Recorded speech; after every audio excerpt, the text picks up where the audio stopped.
నెల 9, 10 తేదీలలో ఆర్ట్స్ కళాశాల వేదికగా తెలుగు లిటరరీ కాంగ్రెస్ జరగనుంది. అయితే ఈ నేపథ్యంగా ఈ వేదికకు గాను డైరెక్టర్‌గా ఉన్నటువంటి ప్రొఫెసర్ కాసిం గారిని అడిగి ఎవరెవరు వస్తున్నారు, ఇంకా ఏ అంశాలను మనం ఇక్కడ తెలుసుకోవచ్చు అనేది తెలుసుకోవడానికి ఒక మంచి అవకాశం దొరికింది. ఈ యువ రచయితల కేంద్రంగా జరుగుతున్న మహాసభలలో ఏమేం మనం తెలుసుకోవచ్చు అనేది అడిగి తెలుసుకుందాం. నమస్కారం సార్. నమస్తే అమ్మా.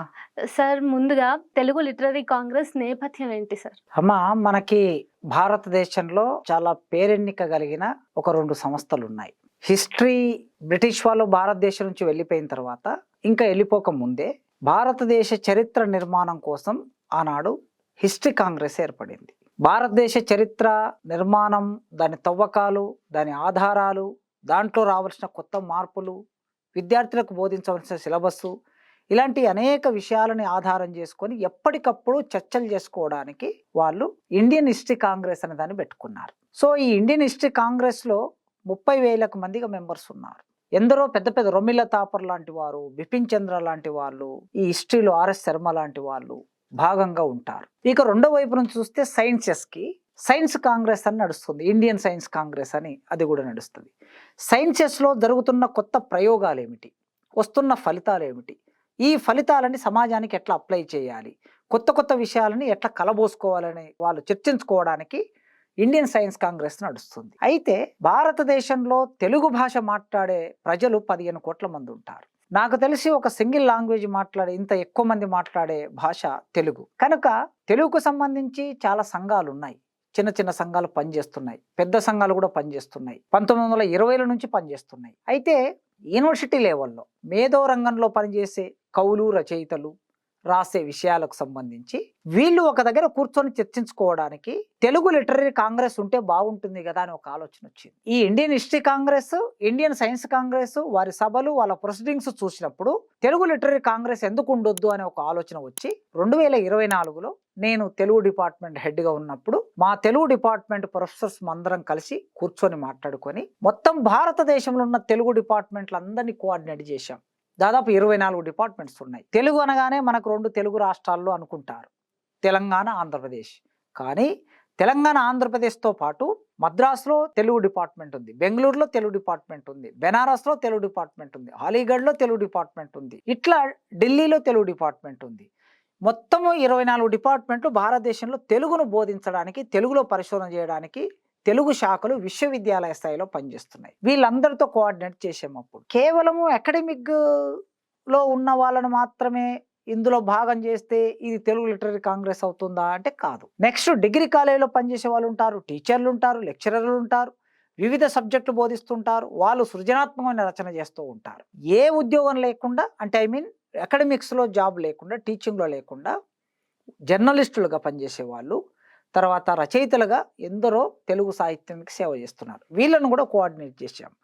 ఇంతమందిని తెలుగుకు సంబంధించిన వాళ్ళందరినీ కోఆర్డినేట్ చేసి తెలుగు లిటరరీ కాంగ్రెస్ను మనం ఏర్పాటు చేయాలని అప్పుడు మేము ఈ కార్యక్రమాన్ని 2024 ఫిబ్రవరిలో నిర్వహణ చేశాం. అంటే 3 రోజులు చేశాం ఫస్ట్ టైమే. దాదాపుగా మాకు ఒక 1500 మంది ప్రతినిధులు హాజరయ్యారు అప్పుడు భారతదేశ వ్యాప్తంగా. కనుక తెలుగు లిటరరీ కాంగ్రెస్ ఏర్పాటు చేయడానికి ఈ నేపథ్యంగా మేము ఆలోచించిన తర్వాత రెస్పాన్స్ చాలా బాగా వచ్చింది.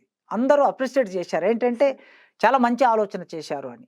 అయితే ఇప్పుడు మనము తెలుగు లిటరరీ కాంగ్రెస్ను తెలుగుకు సంబంధించింది, తెలుగు భాష మాతృభాష, దీన్ని ఇంగ్లీష్లో తెలుగు లిటరరీ కాంగ్రెస్ అంటున్నాం. ఇలాంటి ప్రశ్న వచ్చే అవకాశం ఉంటుంది, తెలుగును ఇంగ్లీష్లో ఎందుకు చెప్తున్నారని. అయితే చాలా ఈజీగా జనాల్లోకి, ఈ తరంలోకి, ముఖ్యంగా నవతరంలోకి పదబంధాలు అనేవి ఎప్పుడైనా భాషా పదబంధాలు ప్రజలలో నిరంతరం ప్రచారంలో ఉండడానికి సౌలభ్యంగా ఉండే పదాలని మనం నిరంతరం వాడుతూ ఉంటాం. ఆ క్రమంలో తెలుగు లిటరరీ కాంగ్రెస్ అని పెట్టి దాని కిందనే మాకు తెలుగు మహాసభ, సాహిత్య మహాసభ అని ఉంటుంది. కనుక తెలుగు లిటరరీ కాంగ్రెస్ అనే పదానికి ఇంగ్లీష్లో ఎంత ప్రాధాన్యత ఇస్తామో దాని కింద ఉండే తెలుగు సాహిత్య మహాసభకు కూడా మేము అంతే ప్రాధాన్యత ఇస్తాం. ఆ క్రమంలో మేము మొదలుపెట్టి 2 తెలుగు రాష్ట్రాల్లో ఉన్న ప్రముఖ కవులు, రచయితలు చాలా రోజుల నుంచి రాస్తున్నారు. 50 ఏళ్ళుగా రాస్తున్న వాళ్ళు, 60 ఏళ్ళుగా రాస్తున్న వాళ్ళు ఉన్నారు. వాళ్ళు తెలుగు డిపార్ట్మెంట్స్లోకి చాలా రోజుల వరకు ఆహ్వానించబడలేదు. ఎప్పుడైతే మేము ఈ కార్యక్రమం చేశామో వాళ్ళందరినీ ఆర్ట్స్ కాలేజ్ వేదికగా ఇక్కడికి తీసుకొచ్చాం. ఎంత సంతోషపడ్డారో ప్రముఖ రచయితలు నందిని సిద్ధారెడ్డి గారు, గోరటి వెంకన్న గారు, జయరాజ్ గారు, సుద్దాల అశోక్ తేజ గారు, వీళ్ళు పాట కవులు, వచన కవులు. అదేవిధంగా ఉత్తరాంధ్ర నుంచి ప్రముఖంగా రాస్తున్నటువంటి వాళ్ళు అట్టాడ అప్పలనాయుడు, ఆయన 50 ఏళ్ళుగా కథా రచన చేస్తున్నాడు.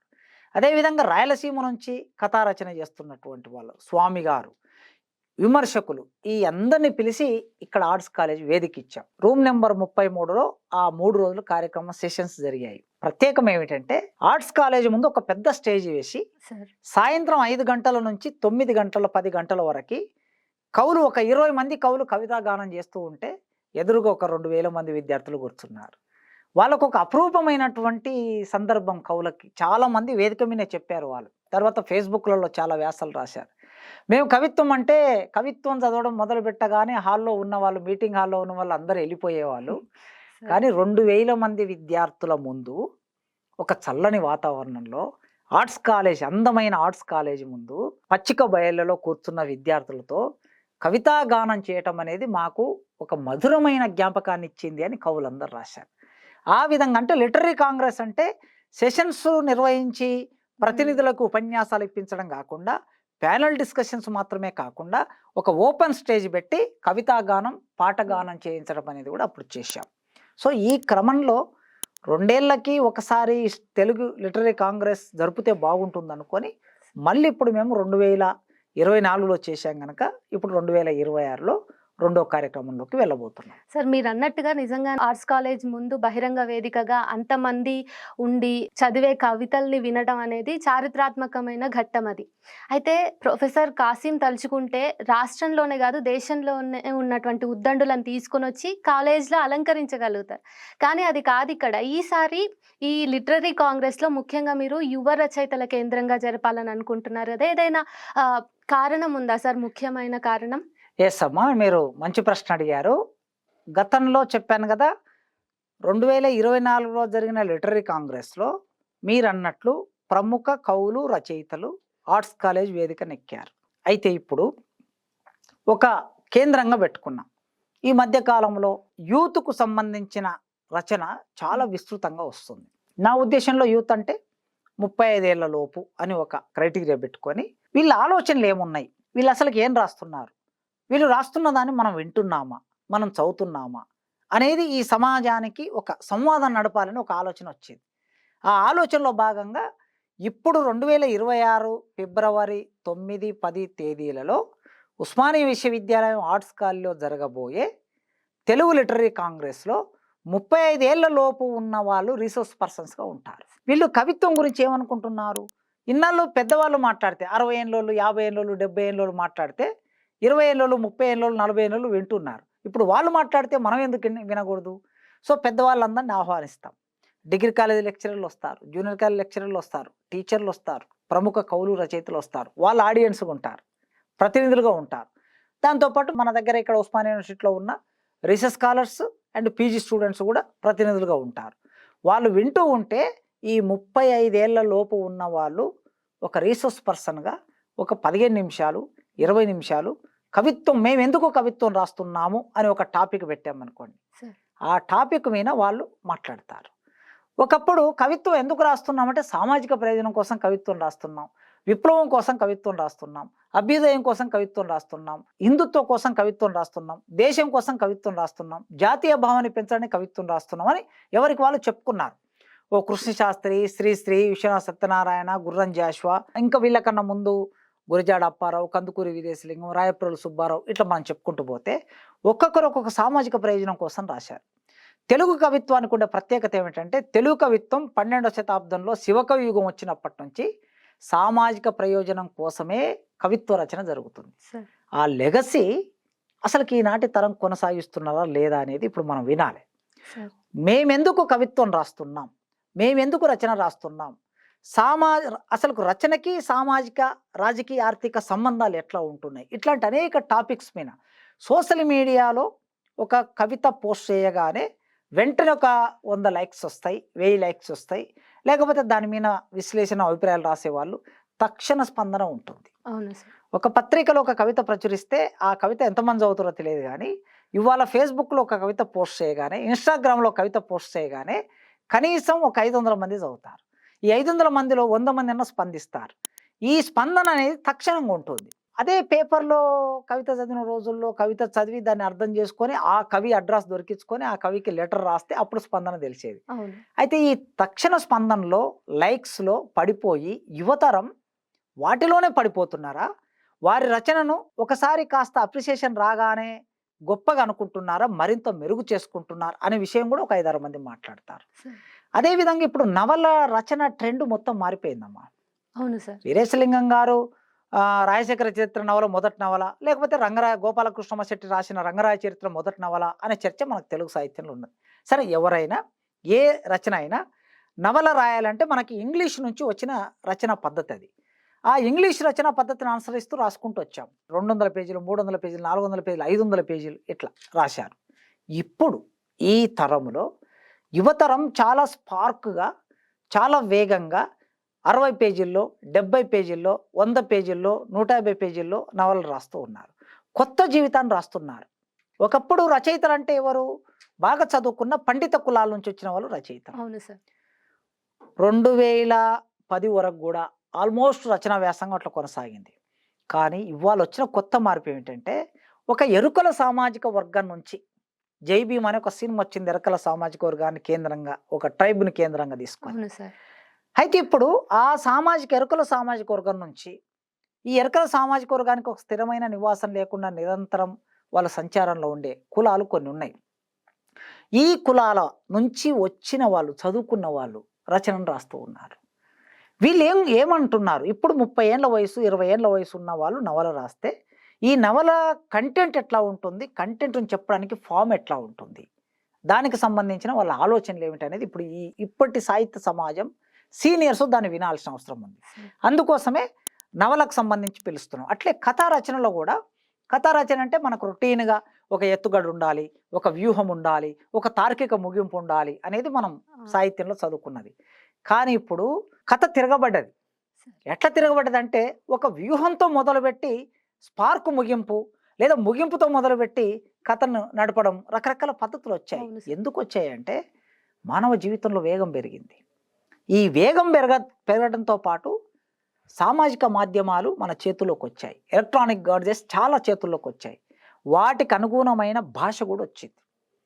హైదరాబాద్ నగరం అంటే పాత నగరం, కొత్త నగరం అనుకునేవాళ్ళం. ఇప్పుడు 3వ నగరం ఒకటి నిర్మాణం అయింది. అమెరికా వెళ్ళి చూస్తే, లేదా ఫారిన్ కంట్రీస్కి వెళ్ళి ఎట్లా ఉంటుందో అట్లా ఇండస్ట్రియల్ డిస్ట్రిక్ట్ మనకి అదంతా గచ్చిబౌలి, కోకాపేట వెళ్ళి చూస్తే మనకు కనిపిస్తుంది. అలాంటి కొత్త నగరంలో జీవన విధానం ఎట్లా ఉంది, ఈ హైటెక్ నగరంలో ఉన్న సాఫ్ట్వేర్ ఇంజనీర్స్ జీవన విధానం ఎట్లా ఉంది అనేది ఇప్పుడు తరం పట్టుకోగలుగుతుంది. పాత రచయితలు రాయలేరు. మరి వాళ్ళ జీవితంలోకి ఏ భాష వస్తుంది? కంప్యూటర్ వస్తుంది, గూగుల్ వస్తుంది, గ్రోగ్ వస్తుంది, రకరకాల ఇవన్నీ కూడా ఇన్స్టాగ్రామ్ వస్తుంది, ఫేస్బుక్ వస్తుంది. ఈ పదాలన్నీ 40-20 ఏళ్ల కింద రచయిత రాయలేదు. ఇప్పుడు కొత్త రచయిత రాస్తున్నాడు. వీటి చుట్టూ ఎట్లా రాస్తున్నాడని మనం వాళ్ళ నుంచి వినాలి. అందుకే ఈ తరం రచయితల్ని, కొత్త తరం రచయితల్ని వినటం అనే ఒక సంస్కారాన్ని కూడా పాత తరం రచయితలు నేర్చుకోవాలి. ఎప్పటికీ నేర్చుకోవటం మూలంగా రచయిత ఫ్రెష్ అవుతాడు.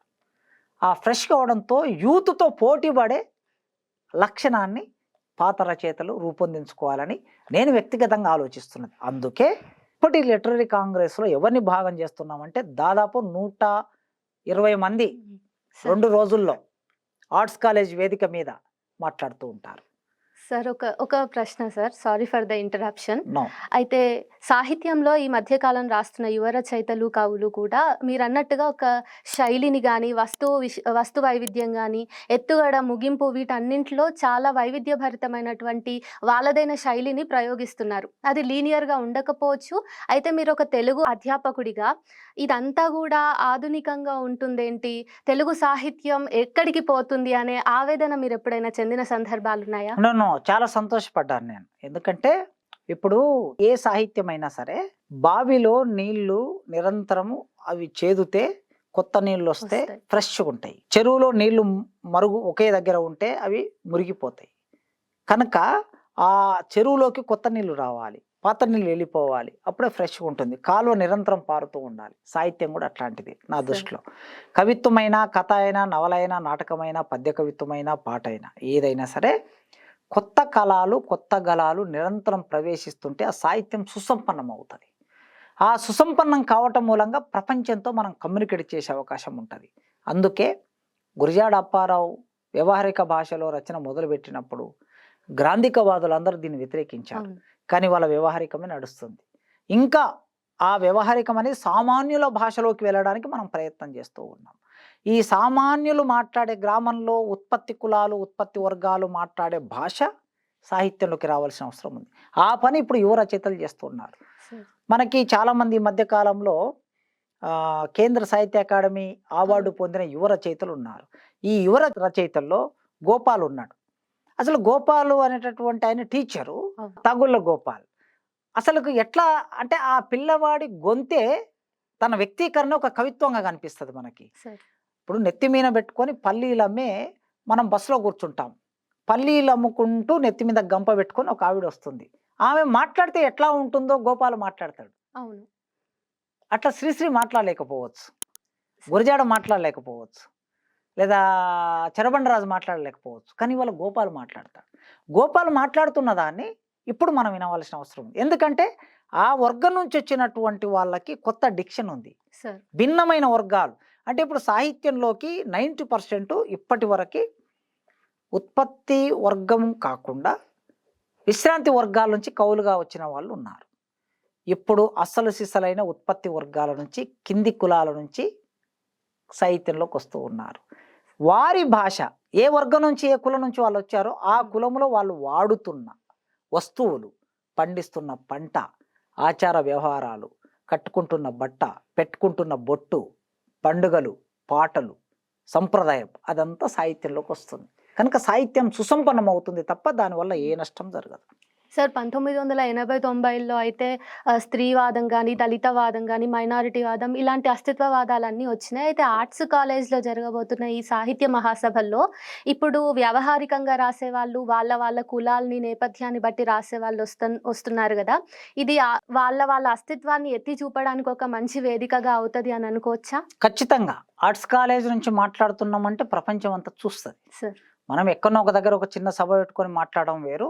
ఆర్ట్స్ కాలేజ్ తెలుగు డిపార్ట్మెంట్ ముందుండి నిర్వహిస్తున్న ఈ కార్యక్రమంలో అన్ని తెలుగు డిపార్ట్మెంట్లకు సంబంధించిన వాళ్ళు, ప్రొఫెసర్లు పాల్గొంటున్న ఇక్కడ, లేదా సాహితీవేత్తలు పాల్గొంటున్న ఇక్కడ, ఖచ్చితంగా ఇక్కడ మాట్లాడే మాటకి విలువ ఉంటుంది. ఆ విలువ మామూలుగా స్థలకాలాలు ఉంటాయి, ప్రతిదానికి స్థలకాలాలు ఉంటాయి. ఈ కాలం యొక్క ప్రత్యేకత ఉన్నది, ఈ స్థలం ఆర్ట్స్ కాలేజ్ అనే స్థలం ఉస్మానియా యూనివర్సిటీ అనే దానికి ప్రత్యేకత ఉన్నది.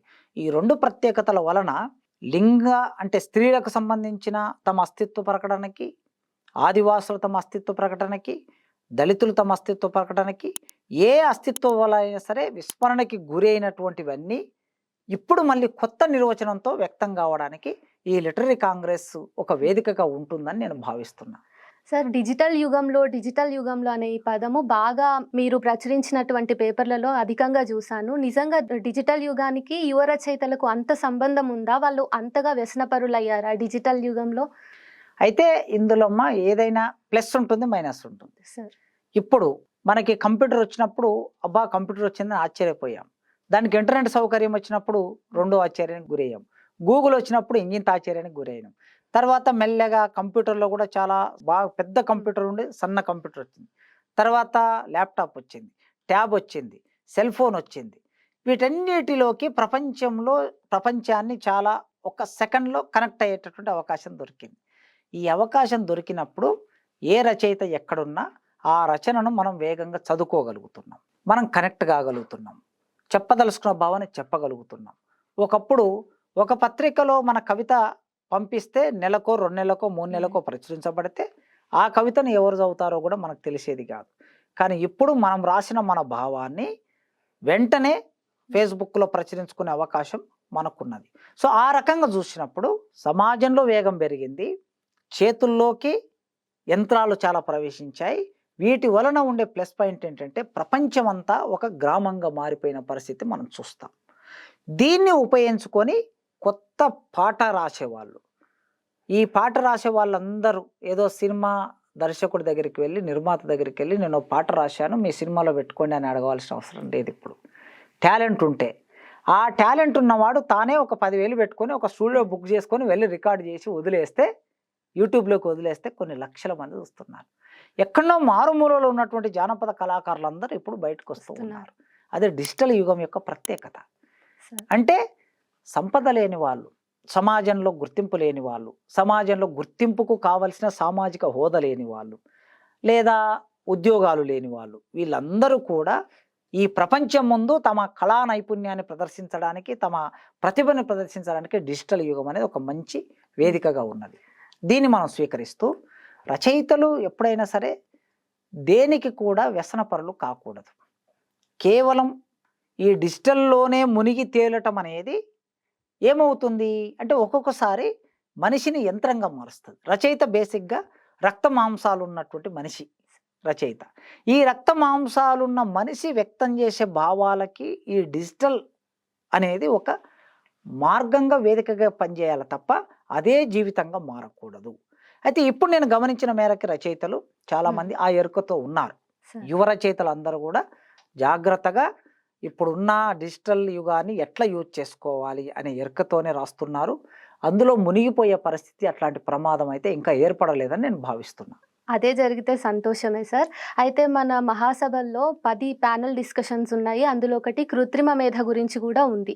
అయితే కృత్రిమ మేధ వచ్చిన తర్వాత మనిషికి, మనిషితనానికి, మనిషి చేయాల్సినటువంటి పనితనానికి ఎక్కడ కూడా ఇంకా అవకాశాలు ఉండవు అనేటటువంటి ఒక ప్రశ్న వచ్చింది. ఇది అందరినీ బాధిస్తుంది. అయితే సృజనని కూడా ఈ కృత్రిమ మేధ పూర్తిగా లోబర్చుకోనుందా అంటే మీరేం చెప్తారు? ఈ వేదిక ఆ కృత్రిమ మేధకి ఎలాంటి సమాధానాన్ని చెప్పబోతోంది? అమ్మ ఇప్పుడు సృజన అనేది మనిషి మెదడు నుంచి రావాల్సింది. మనిషి మెదడు అణువులు, పరమాణువుల చేత నిర్మాణమైన ఒక పదార్థం. ఎప్పుడైనా ఆలోచనలు పదార్థం నుంచే పుడతాయి. తత్వశాస్త్రం చెప్తుంది ఈ విషయాన్ని. ఈ ఆలోచనలు ఎక్కడి నుంచి పుడతాయి అంటే మనం చూస్తున్న ప్రకృతి. ప్రకృతి సౌందర్యాత్మకమైనది. సౌందర్యాత్మకమైన ప్రకృతిని మనం చూసినప్పుడు మనకు కలిగే ఆలోచనలు, మనకు కలిగే భావాలని మనం సృజనాత్మకంగా వ్యక్తం చేస్తాం. ఇలా వ్యక్తం చేసే సృజనాత్మకత మనిషి మెదడుకే ఉంటుంది తప్ప ఏ యంత్రానికి ఉండదు. కృత్రిమ మేధ అనేది మనిషిని రీప్లేస్ చేసే శక్తి దానికి లేదు. ఒక టీచర్ను రీప్లేస్ చేసే శక్తి లేదు. ఒక రచయితను రీప్లేస్ చేసే శక్తి లేదు. ఒక గద్దర్ను, గోరటి వెంకన్నను, ఒక జయరాజును, ఒక గూడంజనను, ఒక చెరబండరాజును రీప్లేస్ చేసే శక్తి కృత్రిమ మేధకు ఉండదు. అందుకే అప్పుడప్పుడు కొందరు అనుసరించవచ్చు.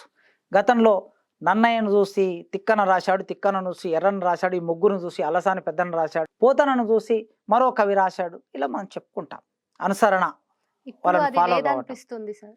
అయితే డిజిటల్ యుగంలో ఏమవుతుందంటే ఇప్పుడు కృత్రిమ మీద వచ్చిన తర్వాత మనకున్న భావాన్ని ఏదైనా ఇప్పుడు శ్రీనిధి వినో కవిత చెప్పండి అని మనం గురువుని అడిగితే అది ఒక కవిత 4 లైన్లు రాసిస్తుంది.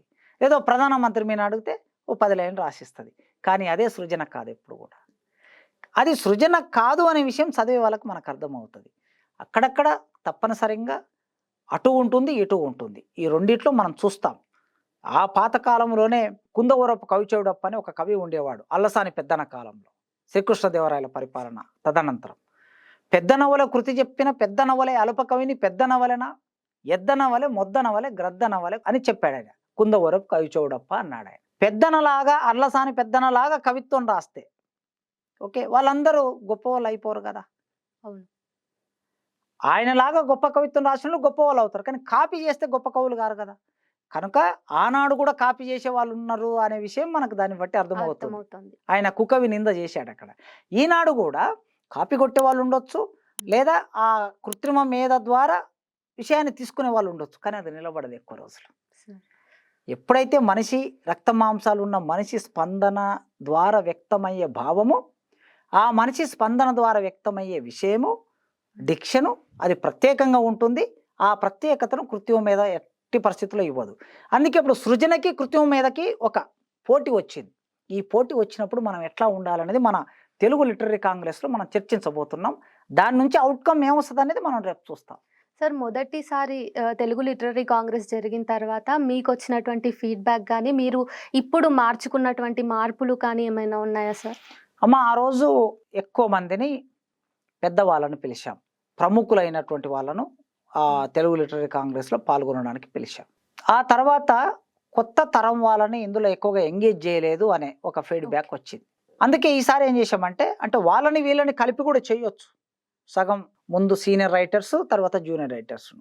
కానీ ఈసారి ఏమనుకున్నాం అంటే పూర్తిగా జూనియర్ రైటర్స్తోనే చేద్దాం. చాలా కార్యక్రమాలు మేము సీనియర్ రైటర్స్ జూనియర్ రైటర్స్ను కలిపి ఆర్ట్స్ కాలేజ్ వేదికగా తెలుగు డిపార్ట్మెంట్ చాలా చేశాం మేము. అట్లా ఇక్కడ ఓయూ సాహిత్య వేదిక ఉంది, దాని తరపున కూడా చాలా చేశాం. ఇప్పుడు ప్రత్యేకంగా యువతరం మాత్రమే చేయాలి, వారిని పిలిచి వాళ్ళ ఆలోచనలు వినాలని అనుకోవడం వెనుక ఆనాడు జరిగిన ఫీడ్బ్యాకే ప్రధానమైనది. ఇది మొదటిది. ఇక రెండవది, తెలుగు లిటరరీ కాంగ్రెస్ అనేది ఇది నిరంతరం కొనసాగాలి అనే ఒక అభిప్రాయాన్ని వ్యక్తం చేశారు వచ్చిన వాళ్ళందరూ. ఇది ఒకసారి చేసి వదిలేస్తే, ఒక పండుగలాగా చేసి వదిలేస్తే తర్వాతి వాళ్ళకి కొనసాగింపు ఉండదు అన్నప్పుడు, అందుకే మేము దానికి నిర్దిష్టంగా ఒక కమిటీని కూడా ఫామ్ చేశాం. తెలుగు లిటరరీ కాంగ్రెస్ను రిజిస్టర్ చేశాం, ప్రభుత్వంలో రిజిస్ట్రేషన్ కూడా మాకు వచ్చేసింది. సో పర్మనెంట్ బాడీ ఉండాలి దీనికి. ఒక ఉస్మానియా యూనివర్సిటీ కాదు, రేపు నెక్స్ట్ ఇయర్ తెలంగాణ యూనివర్సిటీలో జరగవచ్చు. తెలంగాణ యూనివర్సిటీ నుంచి ప్రొఫెసర్ లావణ్య గారు అక్కడ డీన్గా పనిచేస్తున్నారు, వాళ్ళు మాకు ఉపాధ్యక్షులుగా ఉన్నారు ఈ సంఘానికి. కనుక ఒక్కొక్కసారి ఒక్కొక్క యూనివర్సిటీలో లేకపోతే ఒక ప్రాంతంలో దీన్ని నిర్వహించాలనేది ఈ రెండో ఫీడ్బ్యాక్ మేము స్వీకరించి దాన్ని మేము రిజిస్ట్రేషన్ చేసి యంత్రాంగాన్ని ఏర్పాటు చేశాం.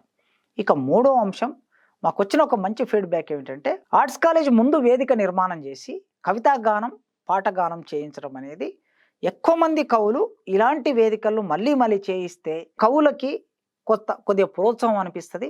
రెండోది, 1000 మంది 2000 మంది విద్యార్థులు ఆర్ట్స్ కాలేజ్ ముందు కూర్చొని కవిత్వం వింటే వాళ్ళు రేపు భవిష్యత్తులో మేము కూడా కవిత్వం రాయొచ్చు కదా అని అనిపిస్తుంది. మా అమ్మ మీద, మా నాన్న మీద, మా చుట్టూ ఉన్న ప్రకృతి మీద, చుట్టూ ఉన్న సమస్యల మీద, జీవితం మీద కవిత్వం రాయొచ్చు కదా అని 1000 మందిలో ఒక 5 మంది ఆలోచించిన 5 మంది కొత్త కవులు సాహిత్యంలోకి వస్తారు కదా. కనుక ఆర్ట్స్ కాలేజ్ వేదిక ముందు తప్పనిసరిగా ఈ కార్యక్రమం ఉండాలి అనేది, ఆ వేదిక మీద నుంచి ఉండాలనే ఒక ఫీడ్బ్యాక్ వచ్చింది. అందుకే ఈసారి కూడా సేమ్ పోయినసారి చేసినట్లే వేదిక వేసి కవితాగారాన్ని నిర్వహిస్తున్నాం. ఈ 3 అంశాలు ప్రధానంగా మేము గమనించింది. సార్, తెలుగు సాహిత్యంలో ఇప్పుడు మనం నిర్వహించబోతున్న మహాసభలు ఒక కొత్త పోకడకు దారినిస్తాయని ఖచ్చితంగా అందరూ ఈరోజు మాట్లాడుకుంటున్నారు. సామాజిక మాధ్యమాలలో కూడా మొత్తం అవే పోస్టర్స్ కనిపిస్తున్నాయి. అయితే చివరిగా ఒక ప్రశ్న సార్, ఎవరెవరు రావచ్చు, మరి మేం రావచ్చా అనేటటువంటి కామెంట్స్ని నేను చాలా చూస్తున్నాను. ఇంతకీ రావడానికి అర్హతలు ఏముంటాయి అనేది చెప్పగలరా?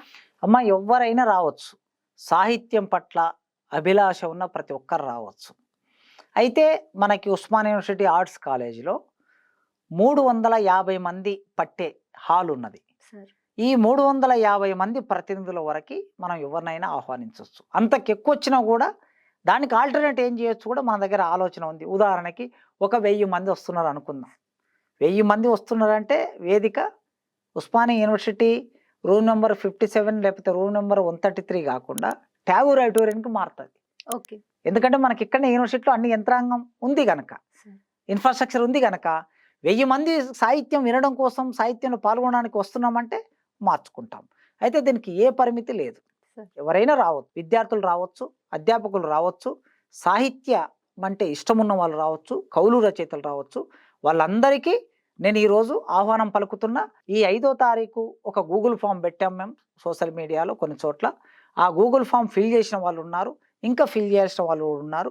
అయితే 9వ తారీఖు నాడు వచ్చి కూడా రిజిస్ట్రేషన్ చేసుకోవచ్చు. ఆ రోజు వచ్చి రిజిస్ట్రేషన్ చేసుకోవడానికి కూడా మేము అవకాశాన్ని కల్పిస్తాం. కనుక అందరికీ, తెలంగాణ సమాజానికి, తెలుగు సమాజానికి, చైతన్యవంతమైన తెలుగు సమాజానికి, అదేవిధంగా తెలుగు సాహిత్యం చదువుతున్నాం, బోధిస్తున్న వాళ్ళందరికీ అప్పీల్ చేస్తున్నా, మీ ద్వారా మీరందరూ ఈ సమావేశానికి రండి, హాజరుగాండి. ఆర్ట్స్ కాలేజ్లో ఒక 2 రోజులు ఒక పండుగ వాతావరణం. తెలుగు లిటరరీ కాంగ్రెస్ అంటే ఎట్లా ఉంటుందో ఈ ప్రపంచానికి చూపించాలి. తెలుగు భాష ప్రాధాన్యత కోల్పోతున్నాము, తెలుగు మాట్లాడే వాళ్ళు తగ్గిపోతున్నారు, రాసే వాళ్ళు తగ్గిపోతున్నారు అని బాధపడుతూ ఉంటారు కదా బయట. అలాంటి పరిస్థితి ఏమి లేదు ఇప్పటికీ. అయితే దాన్ని నిరంతరం తెలుగు భాషని, సాహిత్యాన్ని మనం రక్షించాలంటే మనం పూనిక ఉండాలి, అంటే ప్రజల పూనిక కూడా ఉండాలి. అందుకే మీరందరూ ఈ సమావేశాలకు రావాల్సిందిగా మిమ్మల్ని అందరినీ పేరు పేరున ఉస్మానియా విశ్వవిద్యాలయం తెలుగు శాఖ నుంచి, ఆర్ట్స్ కాలేజ్ నుంచి, పేరు పేరును నేను మీకు ఆహ్వానం పలుకుతున్నాను. Thank you sir. సో విన్నారు కదా, ఈ విశేషాలన్నింటినీ కూడా మీరు తెలుసుకున్నారు. ఇక మీరు చేయవలసిందల్లా కేవలం 9, 10 తేదీలలో ఆర్ట్స్ కాలేజ్కి రండి. ఇక్కడ ఉన్నటువంటి సాహిత్య వాతావరణాన్ని మీరు కూడా అనుభూతి చెందండి. యువ రచయితలను, కవులను మీరు మీ వంతుగా ప్రోత్సహించండి. మళ్ళీ కలుద్దాం.